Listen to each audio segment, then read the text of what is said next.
Hey guys, welcome to another episode of the Tampa Bay Real Producers Podcast. This, of course, is powered by Top Producers Nation. As we go throughout all the country here on the 15 different podcast platforms. We are in the studios, of course, here in Tampa, celebrating our Agent Choice Awards event last night. So just a quick note for anybody who came out. Thank you, of course, for your support. We had over 300 agents who attended our big event last night, and we gave away 15 awards last night, and it was a lot of fun. So congratulations to all the winners. And you'll see all those winners posted up on our YouTube channel. Well, 12 awards and 3 certificates. Oh, that's true. Yes, we did have 3 certificates that we had to run as well. Today we have one of our, so of course this is the podcast that is made for real producers, by real producers, and with none other than real producers here of Tampa Bay, such as really a legend of Tampa Bay real estate. I don't know if people call you that to your face very often, but Mr. Jeff Beggins is in the house with the Beggins Group. I'm sure many of you know Jeff. He's been in this industry for a while. He was actually nominated in his category. I think it was the Icon Award that you were nominated for over 25 years of service in the real estate community here in Tampa Bay. So it's good to have you here, Jeff. Thank you very much. I got notification of that thing. I'm like, have I been in that industry that long? Am I that old? What the heck? You don't look it, man. You don't look it. You look good, bro. You look real good. Thanks. So I'm sure many people do know a little bit about your story, but maybe not everybody does. So why don't we start a little bit with your background of, you know, what even got you interested initially in real estate? Did you grow up in this market? How'd you get to Tampa? If you didn't, we'll start there. Cool. All right. Thanks for having me. This will be a lot of fun. And love your podcast, love your magazine, love everything you guys are doing. It's a great service to the industry. So I've been in, it's a really cool legacy story, right? So it's a family business. Yep. So my dad, Jim's still involved with the company, my brother, Craig, and even my mom, Vicky. She's over in Apollo Beach as well, working with us. So the story was interesting. So Dad was a pilot. He was in the Air Force and then was a pilot. Okay. And then, like everybody else, they find their way into real estate, right? Nobody ever intends to be in this industry. Everyone just lands here somehow. So this was in the early 70s. He literally landed from his pilot business. That's right. Right. That's right.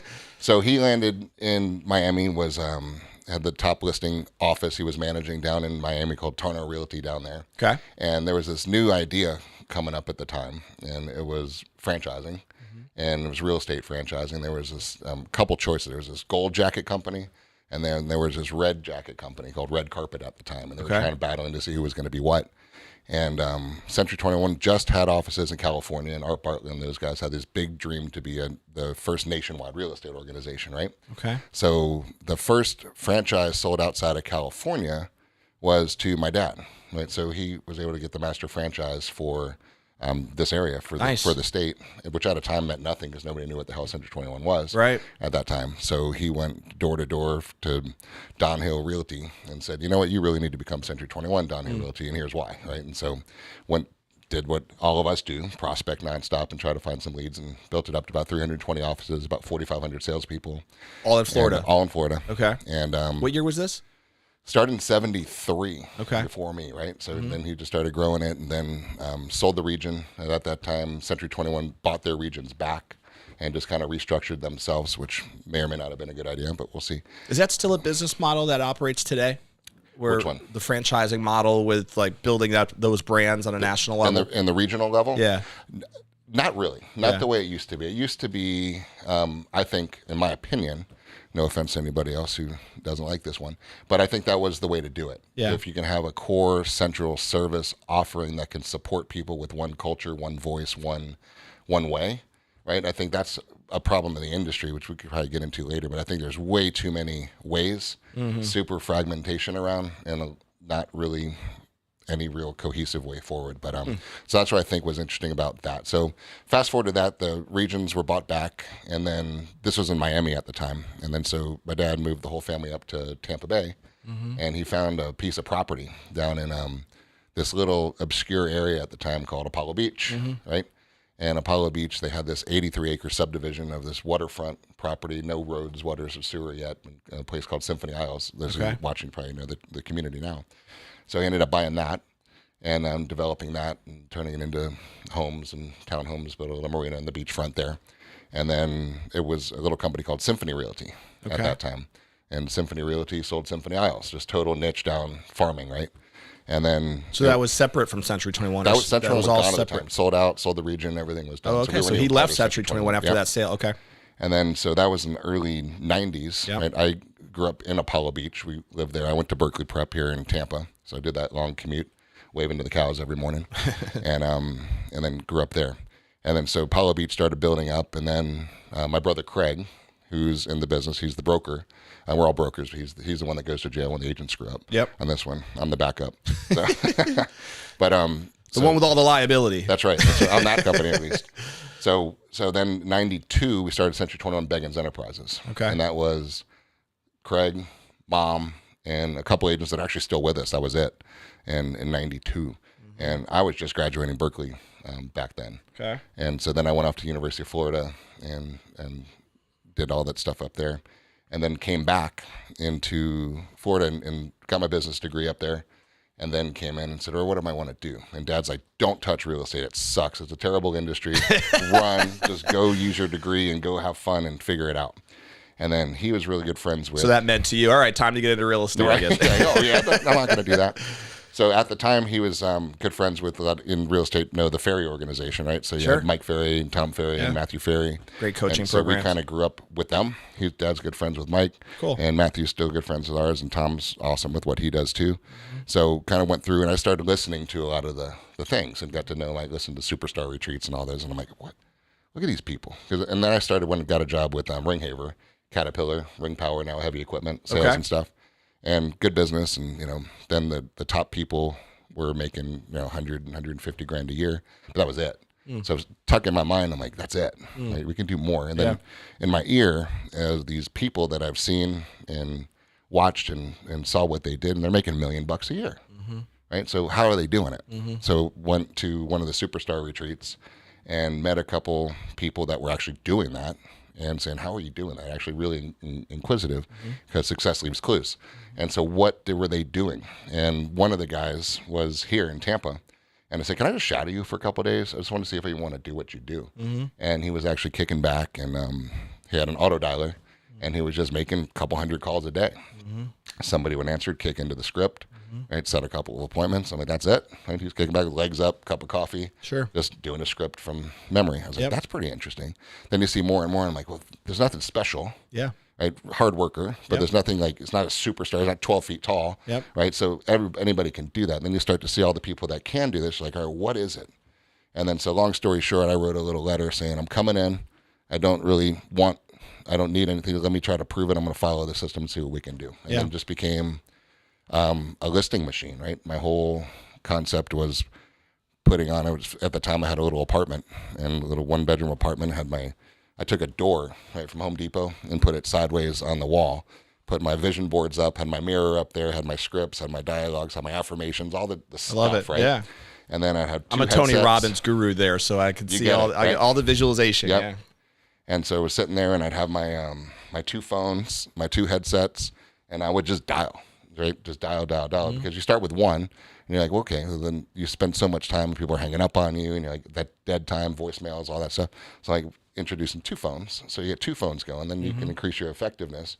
It's got up to about 35 contacts an hour, and FSBO's expired, circle prospecting, just solds, all that stuff. And then started getting listings, and then getting them sold. Was this under the Beggins Enterprises? This was Beggins. It was. Okay. This is under Beggins, and just came as an agent. So even though your dad was like going into real estate, he still had that, and you decided to do it anyway. Correct. Correct. As a good kid would do, resist their parents, right? So then it became fun, and it became an interesting business. And then from a company perspective, we started doing a lot more trainings, and then recruiting, and then coaching, and then more agents would start prospecting. We'd kind of get little prospecting sessions going, and just leading by example, right, on that one. So, and at the time I was just fresh out of Gainesville, so I still had a lot of friends and a girlfriend at the time up there, so I would want to go screw around on the weekends. So you can only way in real estate to really have control over your own schedule is to be a listing agent. Sure. Right. So that's all I focused on. I hated buyers, right? The whole buyer side of the business, I just don't like it still, but it's a necessary part of the business. So it's just listings, refer out the buyers, take a referral fee, and just go. Then you can actually have a life and keep your inventory and stay in touch. So then that started growing, and we grew the Apollo Beach office, and then as a group, Beggins Enterprises, we got a Sun City Center office, and then Dad and I moved over to the beaches. And there was a Madeira Beach office, and then Indian Rocks Beach office, and then a lot of you here in Tampa know a company called List, John Lum, List Realty, List Developers, did a bunch of projects here. Yep. So John Lum and I got involved in a project over on the beach. It was an RV park we bought and redeveloped and rezoned, and we became good friends. And he had a little company here called List Realty. Okay. He was a pilot. It's kind of funny how these things. There's a connection there, yeah. So he comes down. It was landed in South Tampa was the name of his company. So he said, why don't we you're good at developing, we're good at real estate, let's just join forces. So that's why our Tampa office is called List with Beggins. List with Beggins, get it? Yep. So that's that one. So then we have Beggins Enterprise, we have List with Beggins. Now we have an office. Then we open up an office in Sarasota. We've got Longboat Key, Sun City. It's a beautiful Brandon. area. Yeah, it is over there. And then the beaches. And then, so that's kind of how we've been growing. And then we started. How many locations do you have now? We have 10 brick and mortar. Okay. And a whole new virtual segment. When did you reconnect with Century 21 again? That was 90s too. Right? It was. Yep. Okay. That's when went back in. So this is our 6th year in the franchise renewal. So, and it's a great organization, and they've really reinvented itself. For a while there, it was kind of a little tired, and but the leadership in there, Mike Meadler, the CEO, and that is really good. They refreshed everything. Their technology is top notch. It's just really good for us and really good for the agents, and nothing wrong with any one of them, but it's really good for us, what we do. And you said you have about 700 agents? Yeah, topping almost 750 now. So we have another company called Century 21 BE3, and stands for Empower, Educate, and Encourage, right? So what that model is it's outside of Tampa Bay, and it's a virtual model. Okay. So we have a bunch of agents in Miami. We got agents in Panama City, Pensacola, Tallahassee, Vero Beach, Orlando, Lakeland, and grow to expand that nationwide. And we're actually going down to Brazil. Is that a Century 21 thing, or is that your own kind of build? It's our own franchise, but it is still underneath branded. So it's a company without the offices, so we're able to a lot more attractive split models because our expenses are really low. For sure. So we're seeing really explosive growth in that one too. That's cool. And then how many agents do you have in that? We've got 750 total with all of them. Yeah. So we're over probably close to 150 in that one right now. Do you find it like easier in some ways, more challenging to have when you have a comparison, a distinction between your brick and mortar locations and your agents that you guys are managing through those brick and mortar offices compared to the ones that are 100% virtual? What's that distinction like in your experience? It's an interesting question on that one. So even the brick and mortars are in essence virtual, right? Because the majority they're not there all the time. Don't come in, right? But you're still able to connect. Like what we do as a company is every morning, right, 9 o'clock every morning, live broadcast, right? Open forum every single day to wherever you are, mobile, everything. And so it's every day. Monday, Tuesday, Wednesday, Thursday, and Friday. And then we have masterminds every Friday. Then we have group talks. We have different segments that go on, so nonstop. So we were able to have that connection with people as if they are at the local branch. So that was kind of our big issue, was kind of one voice, one culture, one way. Who runs those live broadcasts? Myself, my brother.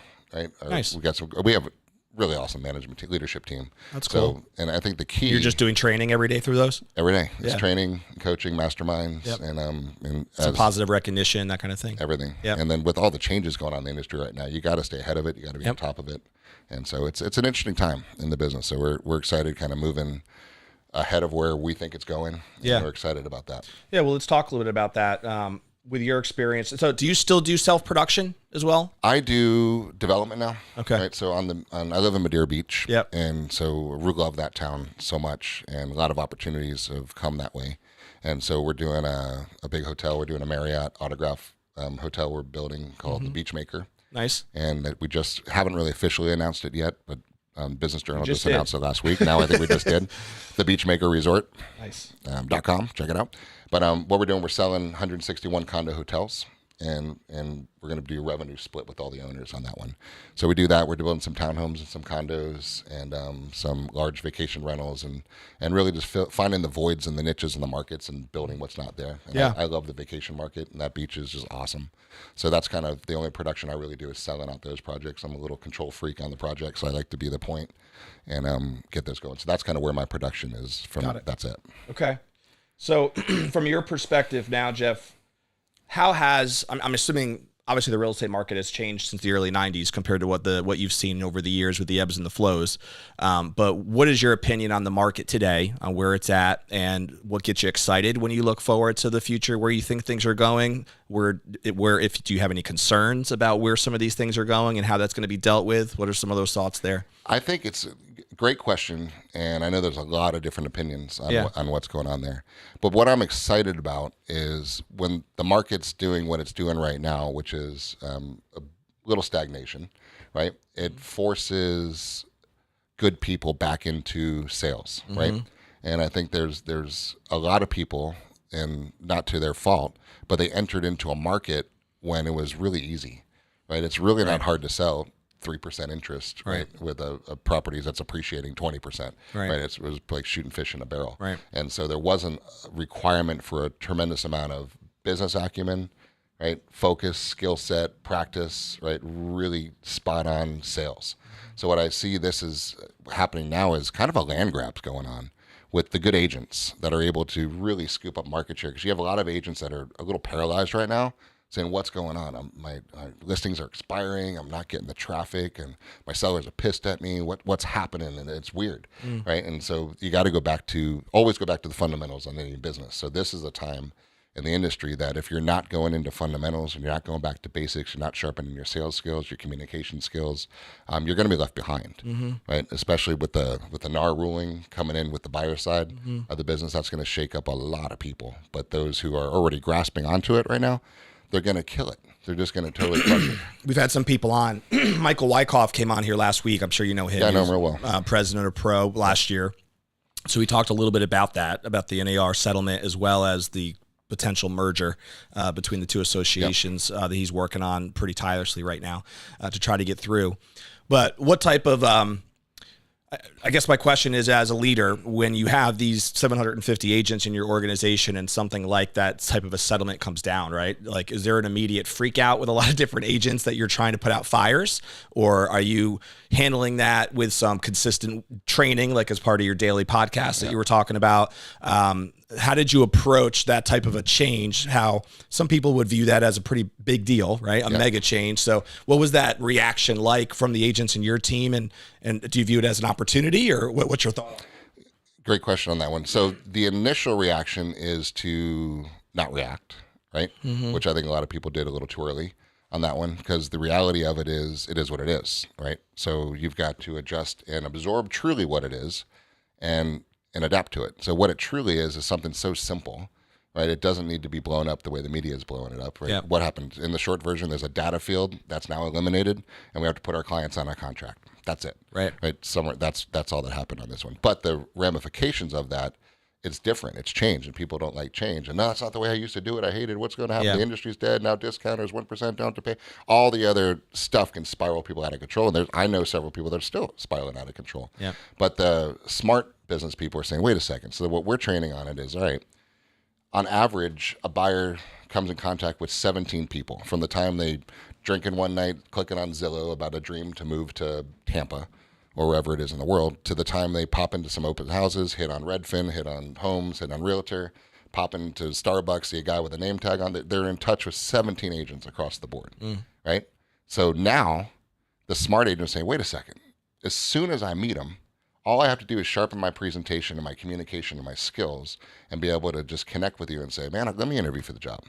Nobody knows this area better than me, man. I'd love to be your guy. Yeah. Right. And let me interview for the job. Let me show you what we do. Let me show you how I represent you. And here's how we do it. We got to put you under contract. I'm going to commit to you. Need you to commit to me, and let's go to work. And that's where the training can come in, right? Because that might 100%. Be, I saw a stat somewhere that it was like less than 10% of buyers agents ever even have that conversation. Like they don't get buyer's agreements, I guess, as a fairly common. Well, because you're afraid. You're like, I don't want to scare them. I don't want to scare them away. Right. But now the smart people are saying, come, right? Yeah. So, because as soon as I get you on my contract, you're mine. Exactly. Everybody else is boxed out. Right. The other 16 people, they're screwed. They don't even have a shot. Right. Because now you're mine. Right. All I have to do is do a good job, which I hope you're doing, and you are, as one of the top producers around here. Yeah. And so, but that's it. So look at it as a huge opportunity for a land grab, because you're going to just put all these people on contracts, and they're as good as like an exclusive listing, because they're your guy, they're your girl, they're your couple. Yep. And so everybody else who's afraid of it, they're going to be sitting around with not only no listings, because they don't work the listing side of the market. Now their buyers are gone too, because everyone they run into is, oh man, I love you, but I signed a contract with Don. Yeah. Right? And it's over. It's an exclusive contract. So I think you're going to see the smart, aggressive, skilled salespeople, right, totally taking advantage of this marketplace and cranking up their market share, and a lot of people left on the sidelines. So if you're not embracing this stuff, you need to, big time right now. Yeah, and I do see the value in that, right? Like you would think that that's how somebody would deal on the listing side, right? Is making sure that you had a listing agreement in place. So to me, it makes a lot of sense as a buyer's agent to learn that same skill set, because I think most buyer's agents probably want to eventually get into listings anyway, right? So if you can develop that pitch presentation, those skills that's required to be influential enough to provide, to be able to express your value enough that people are willing to sign an agreement with you, you might as well get good at it on the buyer side. So eventually you can end up doing both, right? That's right. Yeah. And back to, as you mentioned, Tony Robbins type of stuff, right? If the communication breakdown, it's 7% word, 38 is just the body language, tonality and body language, right? Yeah. So most people forget to spend the time on the easiest part, the 7%. Just get into your spiel. Oh, you want to buy? I'd like to interview for the job. Blah, blah, blah, blah, blah. Right. Done. Just go on autopilot and pay attention to how they're sitting, how they're talking, how they're breathing, how they're blinking, and you're going to find people connected with you, and there's going to be no resistance because they trust you, they like you, and they're done. Yeah. Right. And that's what I'm really excited about, that change. And the risk for agents who don't do that, right, is that now with this change, they're not necessarily guaranteed the commissions that they would have been before, right, on the back end. Yeah. Right. No shot. And Exactly. because if they don't have it signed, they can't get paid. Right. Unless it's coming from the listing side where they've agreed to it in advance that the listing agent has had their seller agree that they're going to pay the buyer's agent something, right? Yeah. It's going to have to be documented somewhere along the way. Right. But it can't be listed. It can't be promoted in the MLS that way. Correct. Yeah. Correct. Until they figure that out. Right. So which changes everything. So those who are relying on... really you lose all your control as a buyer's agent if you don't get good at that skill set. You're out of business. Yeah. Right. And then think about those who are dependent on lead flow, right? If you're buying leads, I would be nervous right now. Yeah. Because what are you paying for? You're paying for a name that necessarily doesn't have to buy with you and doesn't have to necessarily guarantee your payment. Mm-hmm. And so you're going to pay, and any of those agents paying 10, 20, 30, 40 grand a month in Zillow. Sure. Spend right now to get leads that aren't necessarily going to produce an income for you. So I think that whole model is going to shift. So I think you're going to go back to the fundamentals of those who are figuring out how to create their own destiny are going to survive. Mm-hmm. And those who are just kind of hoping for inflow, it's going to be difficult on that, in my opinion. We'll see. What are some of your best practices, Jeff, from an organizational standpoint to support the agents that work with you, whether that's through lead programs or through the training side that you've already mentioned? Do you focus in your training mostly on like just teaching your agents how to be self-sufficient so that they can grow their own book of business? Or do you have certain brokerage type programs where they are dependent on you guys for certain things? What's been best practice for you guys? Good question. There's both, right? So the long-term true successful one is the teach them how to fish concept, right? So, and there's so many segments to that. It's the mindset, right? Without the proper mindset, the rest is useless, right? So it's mindset, motivation, skills, action, and accountability, right? So you have to have a cohesive group through every one of those steps to be a well-rounded business person in any way. We're all entrepreneurs, right? But you got to control your mind. There's so many negative things that we could attach to that'll throw you off track. And so mindset's the number one thing, right? So we work a lot with getting that mindset right, getting into the business, because a lot of people, top producers especially, right? Top producers most especially get ignored sometimes because everyone thinks they're good. Yeah. But the world's shifted. Right. And they're not good. Yeah. And their business is way down. And because the market shifted. So we got to come back into readjusting the mindset and reminding them about the motivation. What are you actually doing this for? Let's get focused on it. How much money do we really need to come in every month or every quarter to put a big ass smile on your face? And then because people are like, I need business. Well, how much? I don't know, a lot. No, you don't. Right? You need 30 grand to come in. Let's break it down to simplicity. Let's get the mindset right. Let's figure out we're just going to go get 20, 30 grand this month, which is crazy to think in an industry you just make up whatever you want to make and go get it, right? But we're blessed to be able to do that. So then you get your motivation of what I'm going to do it. Then where's our lowest hanging fruit? Because every one of us has a different easy path. And if you're honest with yourself, you're not going to do the hard path for long. You can trick yourself and try it for a little bit. But if you hate it, you're going to eventually give it up. Right. So what's the lowest hanging fruit? You tend to naturally gravitate towards the easy path. Correct. For sure. Yeah. Right. So if you grew up here and you've got a huge ass sphere of influence from high school on and all the different networking sessions, why the hell are you knocking on a FSBO door? It's stupid, right? You hate it, it's hot and all this stuff. But so learn who you are, get the self-awareness out there and just go with the path of least resistance and just dig all in. If it's 30 grand, you make it 10 grand a sale, you need 3 deals. Take the pressure off yourself. Now let's just figure out where we're going to get our 3 deals from, right? So that's the mindset, the motivation. Then you have the skills. You don't have to learn all the skills. Let's just get really good at X, Y, or Z, put some blinders on and focus for the quarter and go get that money, right? And then just take the action. And then you have some accountability. People saying, all right, what am I going to do next? I need to make my 15 connections today, right? But who's watching you? Right? What happens if you go home and do your dishes and pet your cat? Right. No one's going to kill you, right? You're an independent contractor. So where's that leverage, that external accountability that you need to say, if I don't do my 15 today, I suck, right? Whether it's you, your spouse, your dog, your cat, your broker, your manager, your coach, doesn't matter. But somebody's got to be there at the end of that line to make sure mindset's there, motivation, skills are on point, the accountability, action and accountability. So all of those components have to be in. So we focus on every one of those steps because everyone needs it. Every one of us needs it, myself included, you, everybody. Every one of us has to, it's like a cylinder, right? They're not always all up. Right. So you got to pump them up. And that goes back to why you have the daily calls, it sounds like, because you're managing that mindset on a daily basis, as we all are, right, to be able to stay consistent once you've identified what those goals are, right? Training is never over, right? There's no, I'm good at real estate. Bullshit. It does not exist, right? You might be good at real estate, but it's master's level continuing education on a daily basis. Yep. Right? We've brokered almost 75,000 transactions now. we still get surprised. Holy shit, I haven't seen that before. Right. And then that becomes a learning lesson. Like right now, Craig's doing one of the broadcasts. It's Master the Contract Friday, right? So we pick up some lessons that happen along the week. And Joe Diener, one of our managers from South Tampa's on with Craig, and they're going through the issues that happen with a couple of deals and case studies, and people comment, add in, and do. So you learn every day. If you're not learning, guys, you're especially in an industry that's maneuvering as fast as it is, you're going to be left behind on this one. What does the org chart look like of your organization? How is it structured with the support, the leadership layers? Obviously, do you have different layers of agents even that are treated? Maybe not necessarily treated differently, but like in terms of organization, what does that look like as far as how you structured it? Good question. So we function almost as of course, the broker, but almost as the team leader, if you will, right? Because when you go take a listing or a buyer contract, all the loops are done and dot loop, everything's done. The compliance team takes it. We enter everything. We make sure the I's are dotted, T's are crossed. Compliance is done. Signs go up, ordered, done. All the photos are done. We do Zillow showcase.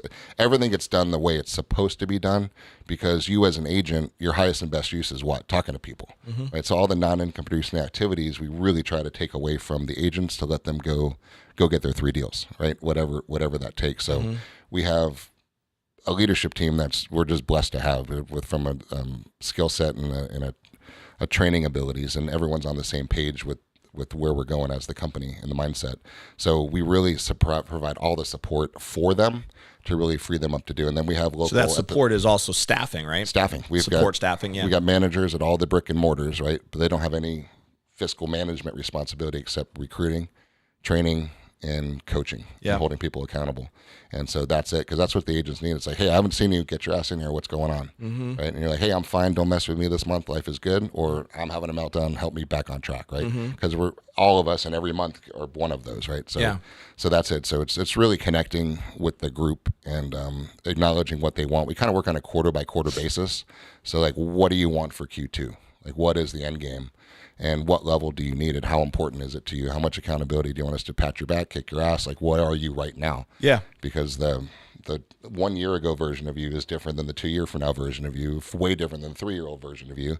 And we've got agents been with us for 30 years, right? So they go through these whole evolutions of, oh shit, I need money. I'm on the hamster wheel. I finally figured out my business. I'm consistent. Now the roller coaster, cash. What do I do with my cash? Do I invest? Do I save? So you kind of take that different role as they go through their hierarchies, right? Where are they to go next, right? And help them out. So in these 10 different locations that you have, the brick and mortar ones, each one has a manager, right? That you're saying that runs it. Is there one manager in each one of these locations, or is there multiple? It depends on the number of agents in each one. Like the South Shore area, there's Chris and Jimmy are phenomenal, and they kind of oversee the Sun City, Apollo Beach, and Brandon, kind of split duties on there. And then Joe Diener's handling Tampa. I've got Caitlin and Kathy and Rachel over on the beach offices. We've got Kat down in Sarasota. And then we got Mike Puma and Jessica Roman up in Hernando, Pasco County. And we got Juliana down in Miami. We got Mike up in Panama City. We got Loretta up in Pensacola. And we've got Sean up in Tallahassee. So everyone's got the person that's there to run with them. And then does each office also have a support staff that is helping with all those admin things, like you said, like once the deal comes, the checklist of what to do so that the agent can focus on meeting with and prospecting, as you said. We centralize all of that. Okay. All of that from all locations. Just they run really efficiently and very lean, and the core office is run out of the Apollo Beach. Got it. And then the 10 office managers, they report to you? They report to, you've got Craig as the broker of record on there, and I'm support on that. And then we've got we have a whole counting staff, we have a back office staff, we have an inputting staff, a contract staff, a closing department, and for the whole company everywhere around. So got it. Cohesive, easy, streamlined, and it works pretty well. Cool. I appreciate you breaking that down. I think it's interesting to see how different people, there's so many different ways that people structure their organizations, you know? I've learned, and it's just fun to see. And there's different ways to be successful at it, right? And you've obviously done very well with the way you've done yours. I'm curious, what do you find the most fulfilling about the business that you've built? Like, what is it about it that that resonates with you the most? It is, I'll tell you, this last week we've been doing awards banquets with our different agents, just recognizing the national award winners. And normally we do a bigger one. This year we're doing them independent, really more connecting one-on-one with them all. And culture-wise, depending on the issues, like for example, went to Stovall House in Tampa, we got a floating tiki bar in the beaches, right? Yeah. So it really kind of depends on what goes on. But I'll tell you what was interesting is we kind of go around from a gratitude perspective, like what are you really grateful for and what's going on?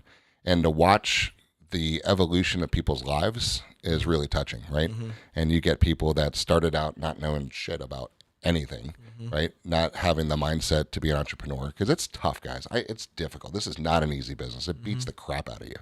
It really does. So you got to be strong. It's an emotional roller coaster. It is, and so many people are connected to you throughout your transaction. It's draining, right? Yeah. So we've got to have that support. But seeing people come in, like they watch HGTV, they think real estate's easy. Just go show people houses and do it. It's not.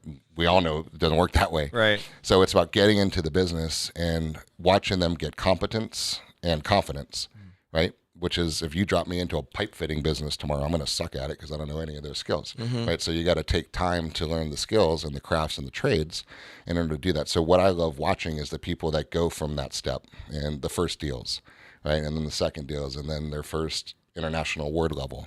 And then the holy shit, I got 200 grand in the bank. What do I do now, right? Right? Are you paying your taxes? Good question. Right. But then as they start getting more in that evolution and get consistency, it's helping them invest in projects, right? And they find a piece of land and build a duplex and sell one and keep one. And then it's starting to get to what is their next level for their life is really what we push it. So it's about empower, educate, encourage is kind of our overall mantra. So it's like what's going to put, we always say, what puts a big ass smile on your face? Because that question is universal. Yeah. And everyone has a different answer depending on what stage of life that you're in. Like so this quarter, what will put a big ass smile on your face at the end of this quarter, looking back, what was that? Yeah. And then we just kind of focus on that. So for us, it's watching the people. Just So a lot of what you're describing is the relationship with your team, obviously, with your agents, right? And we have a really strong watching connection. the evolving of their, chasing their dreams and hitting their goals and, and seeing what they're growing at as a result of all of that. That's right. As a team leader. What role, Jeff, does your recruiting operation play in your business in terms of, are you guys really aggressive with your growth numbers in terms of trying to recruit more and more agents on a consistent basis? Do you allow recruiting to be more organic, where it just kind of comes more through like your agents referring people that they think should be in the business? Like, how do you try to, what are your expectations from a recruiting standpoint? From a recruiting standpoint, a lot of it is organic from relationships over the years. And moving sucks. It just does. Changing offices is difficult, annoying. It's sidetracking. And so nobody wants to be recruited. There's too many, in my opinion. I think there's too many companies that just focus solely on that and not real estate. So people need to sell real estate. So we focus on real estate and doing it well. And that brings organic attraction of different agents in there. So we're not the call you all the time recruit type of deal on our brick and mortars. Now our expansion model is a lot more like that because it's a different recruiting model. But here in Tampa Bay, it's not numbers. It's we want cool people that we want to hang around with, that we like, that like us, that we want to help be part of each other's lives. So I don't want to have 5,000 people, right? I want to have another 450 of them or something here in Tampa, and good ones that actually have some drive and want to grow a real sustainable business that's consistent that they can pass on one day, right? And it's true real estate, is it? Makes sense. How long is your interviewing process go? Is there they have to go through multiple stages before they officially get accepted onto the team? Is that how it's been structured? It's fun. So a lot of times we're wide open, transparent with what we do. So if somebody wants to come on board, we're like, hey, before you do, let's get to know each other for real. Yeah. Here's a code, here's a link, watch our trainings, go onto our websites, kind of check out what we're doing, follow our YouTube channel, see kind of our attitude, see what we say. If we're going to offend you, rather know now, right? And really see if this is the type of company you want to be with. And so before we even get into any real talks, it's like, hey, I like your vibe, I like your style, I think we could be good business partners. And then from there, we'll get into what's going on. So it really starts with hey, I'm interested, tell me more, say, here we are.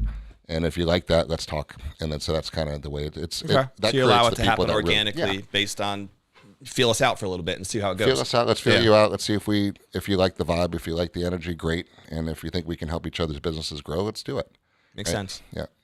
You mentioned earlier, Jeff, that you have a lot of your seems like time right now and excitement on the development side, Yeah. and some of the hotels and some of these commercial projects. It sounds like you're involved with. Yeah. Is that a department or an angle for other agents as well within your organization that are maybe investing in that world, or that just want to be involved in that world? Is that something you guys train on at all? We do, and especially here in the Tampa office, with John Lum is such a phenomenal leader and partner in our Tampa office, and has so much development experience. So he helps the agents find lots, split lots, develop it, hook them up with the builders, developers, contractors, engineers to build their own if they want to. He's got phenomenal relationships with different builders. So a lot of our agents will go hunt land and bring in the builders, inspect the houses, and sell those. Yep. Those agents are now accumulating enough wealth. They're investing in their own. When we do our projects, we offer investment equity pieces just to our agents up front and say, you could put in 50 grand, 100 grand, whatever you want to do, if you want to be part of the development team and owner. Like of the hotel, I've got a dozen probably agents that are owners in the Marriott with us, and which is an opportunity most people don't get, right? Totally. On that. Yeah. So it's about helping them figure out what's their investment strategy, what do they actually want to do, and it's coaching them to get their dreams. Because ultimately the dream, in my opinion, everyone's dream revolves around peace, right? Yeah. Building financial freedom, right? Right. Yeah. And the only way to do that is that not have to worry about where the next paycheck's coming that in. number of, if I need 30 grand a month or 20 grand a month to come in, what can you invest in now that'll spit off that 20 grand a month? Totally. So you can do this for sport, right? And that's an end game for many people right. It's like, what pieces do I have to put into place to get there, right? Right. Yeah. And that goes back to the beginning process is that's the end game. So we need to stack up some cash. So let's go, what are your normal expenses? Let's go get that. And how much do we need to pay your taxes? Let's go get that. And how much extra can we stuff away? So if you have an extra 120 grand at the end of the year, let's either deploy that or let's save it so it's 240 next year. And then let's go buy a little 6-unit building, or let's go put into one of the projects, or buy crypto. I don't care. Do something right with that business. So it's really that long-term plan. Yeah, one of my mentors would always preach the concept of you have to first build massive cash, and then you can translate it into passive cash, right? That's it. That's it. And that's really the principles behind what you just said, building that wealth strategy. It makes a lot of sense. Yeah. One more question on the business, and then we'll probably take a couple of minutes on just some personal things for people to get to know you more. But from a business side, what would you think is the biggest challenge that you deal with now, after the years that you've been in the business? Is there still something that kind of challenges you, that comes up more than once, that is still part of the business that maybe you wish didn't exist, or you just feel like it's a challenge and you embrace it for what it is? I think it's the first thing that comes to my mind on that one is being around people that don't realize they're as good as they are. Right, which is a confidence, competence, and mindset game. And there's too many people sell themselves short, right, way too early in this business. And I mean, guys, this is the universal level is entrepreneurship and business, right? Everybody can do what we do if they're committed to doing it and driven enough to do it. Yep. So it's about people that don't give it as much as they could, or they give up before they should have, and they don't push through, right? That's kind of, so I want more for them than they do for themselves a lot of times. And if I see them not reaching for what I know they're capable of, it's frustrating, right, for that too. Yeah. And then so we stay on them, and some don't and some do. Right? That's the world. So I wish people could see how fortunate we are in this industry we mentioned it earlier. And really, where else can you say, you know what, I'm going to make 30 grand next month? Yeah. And then you just go down that street, put a plan together and just do it. And you're going to make 30 grand, or you can struggle. And it's not a guessing game. Like, what needs to be done. It's just, this is the numbers. This is it. The question is will you execute those steps, right? Correct. And then it goes back to what's above that. Is that motivation strong enough to let you push through the negative crap that's going to go along with that, which is done, I don't want to sell, get out of my face. Right. Is that going to put you in a corner? Right. Then we need to work on your mindset a little bit so that doesn't do that, right? So that's kind of the frustration is being more, right? Because there's so much abundance out there, man. There's anything you want, and this industry gives us the ability to go get it. Yeah, man. And so it's that, I can relate a lot to what you're saying. I used to run have you heard of Cutco, the knife company? Oh, yeah. So I was, I'm in the Cutco Hall of Fame. If you go to Ole in New York, you'll see. All right. I was there for 12 years. That was where I learned and cut my teeth in sales. That's sales. Yeah, it really was. And I built the team, though. I was a division manager in Connecticut and New York. That was my territory. But we had thousands of sales reps, mostly college kids. Yep. And it was always the most frustrating thing for me as once we had the teams. And at one point we had 13 offices that we developed. And there were some really talented young kids, that I knew had it in them to be able to be rock stars in the sales game, and they would just quit too early, and that always bothered me the most about the business is like, man, we can't believe in you more than you believe in you, right? And if you're willing to just cut through this crap, there's such a bright future on the other side if you can just see where you're heading, see where you're going. And that I can relate a lot to what you said, because that was really probably the most frustrating thing that I went through too, was seeing people quit on themselves so early. So is it DNA or is it environmental impacts at that point? I think it's both. Right? I think it's both. Yeah, no doubt. There's certain DNA things that people have ingrained in them, and it's hard for them to overcome that unless they do the work. Because that's where like investing in yourself comes in a lot. The Tony Robbins programs and other coaching programs, and there is a lot of things that we can do to help us get through those obstacles. But that's an intentional and an investment in somebody who's willing to do the work to grow in that way. Right? You physically have to shield away all the negative crap because it is so everywhere. Yeah. Like I don't think I've watched one news broadcast and I can't even tell you how long. Yeah, it doesn't even come on. I can relate to that too. Right? You can't, or else, but you do, and then you're done. Yeah. Right? You're done, and then No you doubt. start talking about that with other people, and then down here with everybody else. Yeah, our mindset is the most powerful thing for sure. So it's cool to hear you talk about how that's a big priority. It sounds like as part of your daily coaching programs. Yes. Is managing that mindset. I think that's awesome. All right, so for a couple of rapid fire things, Jeff, for people to get to know you a little bit. So, do you have a favorite book or author or seminar even that you've attended, or even a podcast that you feel like has made a huge impact on you personally or professionally? Yes, I'll tell you. I think we mentioned earlier Matthew Ferry, right? Yeah. A good friend who's a personal coach of mine, and Creating Sales Velocity is a book that he put out a new version of it right now, and it is fantastic. Cool. I haven't read that. Creating Sales Velocity is Audible on it as well, and a lot of that goes back to kind of just our philosophies just mesh up really well, and it's really the connection. It's sales. It's people. We're not in real estate. We're in the people communications business. We forget that sometimes. And all it relies to is, can people trust you? They feel comfortable with you. And how are you going to build that? And you better know your market, right? Or that's just a fundamental thing. You better understand the area that you're working, or you're going to be out of business. So assuming you get that down, now it's just finding people. And when you find them, you better connect with them. And it just goes a lot deeper. So I recommend that book. It's great. Creating Sales Philosophy. We haven't heard that recommendation yet. I appreciate it. What's a hobby of yours? What do you love to do? What keeps you excited, passion-wise, on that front? I'll tell you, I got a couple of kids. I've got an 8-year-old boy, a 4-year-old girl, and so they keep me busy, which puts a lot of the hobbies aside at the moment, right? And, well, their hobbies become your hobbies, are right? my hobbies for sure. And no, but we love going to the beach. We live right there in Madeira. We go on the boat, go out to the sandbar, and just kind of everything. Beach coastal living, man. You live the beach life, huh? We live in the beach life. That's pretty neat. It's nothing like it. Really We're up cool. in Land O'Lakes. I have 5 kids ourselves. They're all under 10. All right. So our house is just a zoo. Yep. And my 2 boys are really into baseball right now. So we've been investing. Actually, tomorrow's big baseball day. Saturdays are always our big baseball day now. Yes. But they're really getting into it. So yeah, my oldest son he'll turn 9 in July. He's 8 right now. And then we have a boy who's 7. So they keep us busy, and our 3 daughters are really into dance. So we got a lot going on from that front, so I can relate. Yep. My wife she just went to dance class yesterday, and kids doing all those things, really into piano and music, and it's just fun. It's fun to watch their interests. Do you guys like to travel at all? We do. Actually, my wife's from Germany, and we have a house over there. Nice. And so when the kids go out from school, they all go over for about 6 weeks, and then I join in towards the end, and we all come back together. That's neat. And they're all fluent German, and they speak. They got a family over there too. Oh, that's cool. What part of Germany? Koblenz. We're about an hour north of Frankfurt, over on that side. I'm half German, but I've never been. Yeah? Yeah. I was just talking with somebody on the way, and they're going to go over next week.